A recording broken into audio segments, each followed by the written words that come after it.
বন্ধুরা, আজ অফিস ছুটির পর যে এভাবে হেনস্থা হতে হবে বুঝতেই পারিনি।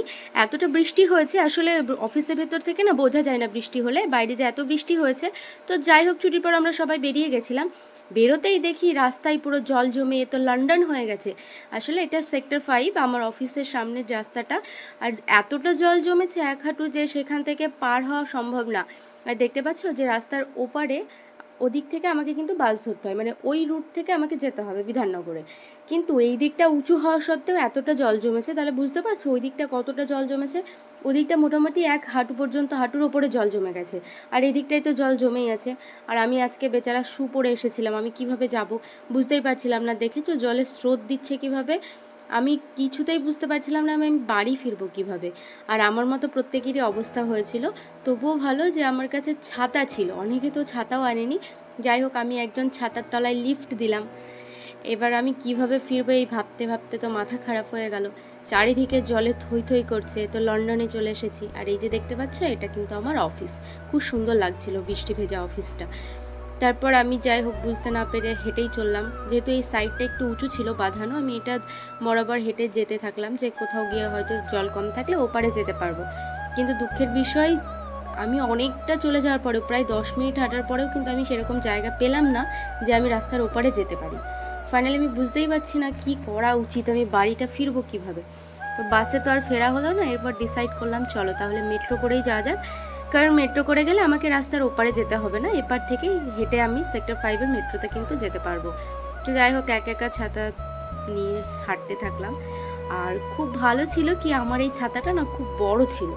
অন্যদিন আমি অন্য ছাতা নিয়ে যাই, কিন্তু আজকে জানি না কেন, বলে না ভগবান সঙ্গ দিয়েছিল, এই বড় ছাতাটা এনেছিলাম এবং আমার কোনো অসুবিধা হয়নি। আমি ভিজিনি, কিন্তু জুতোটা ভিজে গেছিলো পুরো। আর এখানে জল দেখেছো, এখানকার জল দেখে তো আমি আরও অবাক হয়ে গেলাম। আমি তো সত্যি লন্ডন হয়ে গেছে। লন্ডনের টেমস নদীর তীরে মনে হচ্ছে আমি দাঁড়িয়ে আছি। তো যাই হোক, কি করব, বাড়ি তো ফিরতেই হবে, বাসে তো আর যাওয়া হলো না। এরপর হাঁটতে থাকলাম পাগলের মতো, একা বৃষ্টিতে ভিজতে ভিজতে। আর যারা বাসে উঠছিল তাদের দেখে খুব আফসোস হচ্ছিল যে আমি যেতে পারলাম না। আর দেখেছো জল কত। কিন্তু যাই হোক, এত জল জমলেও আমার কিন্তু খুব ভালো লাগছিল। আমার কিন্তু বর্ষাকালটা প্রিয় সিজন। তোমরা জানাবে তোমাদের কোন ঋতুটা, কোন সিজনটা তোমাদের ভালো লাগে। আমার কিন্তু বর্ষাকালটা ভীষণ পছন্দের। এই যে জল জমেছে, বৃষ্টি পড়ছে, ছাতা নিয়ে ভিজে দাঁড়িয়ে আছি, এটার ভেতরেও না আলাদা একটা ভালো লাগা বিরাজ করে। আমি জানি না, তোমাদের হয়তো শুনলে বোকা বোকা মনে হবে, কিন্তু এটাই সত্যি কথা, আমার কিন্তু খুব ভালোই লাগে। আর অনেকেই দেখো জলের ভেতরেই হেঁটে চলেছে, কারণ তারা না শু পরে আসেনি, তো তাদের কোনো প্রবলেম নেই, সবাই ঠিক চলেই যাচ্ছে। আর আমি ভাবলাম যে এই সুন্দর একটা মোমেন্টটা ক্যাপচার করি, তোমাদের সামনে তুলে ধরবো। আশা করি তোমাদেরও ভালো লাগবে দেখলে। তো এই যে বৃষ্টি পড়ছে আর চারিদিকে দেখেছো কি সুন্দর, মানে বলে না খারাপের মধ্যে থেকেও ভালো কিছু থাকে, সেটাকে দেখে নিতে হয়। তো এটাই হচ্ছে সেই ব্যাপার। আর এই যে দেখছো আমি এই বাসটায় ফিরতাম, এইটা কিন্তু সরকারি বাস, এই বাসে গেলে কিন্তু মাত্র 10 টাকা লাগে। আর এই বাসটাই ধরার চেষ্টা করি, কিন্তু দেখো এতটা জল জমেছে যে জল পেরিয়ে ওই বাসটা ধরা আমার পক্ষে সম্ভব হয়নি। সেই জন্য আমি আর বাসে উঠতে পারলাম না। সবাই দেখেছো কীভাবে ভিজছে, এবং এই বৃষ্টির ভেতরেও জ্যামে আটকে পড়ে আছে সবাই। আমি ভাবলাম নিজেকে দিয়ে জল দিয়ে একটা ক্যাপচার করি ভিডিও। তো ফাইনালি দেখো মেট্রো স্টেশনে চলে এসেছি, মেট্রোতে চলে গেলাম। আমার প্যান্টটা দেখো পুরো ভিজে গেছে, শুটা পুরো ভিজে গেছে।